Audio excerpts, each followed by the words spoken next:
ကိုဒီလိုမဲ့တချင်းကတော့စိတ်နဲ့ပတ်သက်ပြီးမှတချင်းဖို့ဆိုကြပါတယ်ကျွန်တော်ကချင်ပြည်နယ်နဲ့လည်းပတ်သက်ပါတယ်နေရာတိုင်းနဲ့ပတ်သက်တဲ့တချင်းဖို့ဖြစ်ပါတယ်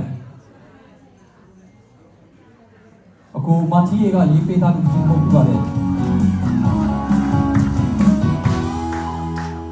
ဘာမြေပေါ်မှာချစ်ချင်းပြမြောက်ပြန်တော့ခုလုံးစရာနေရောက်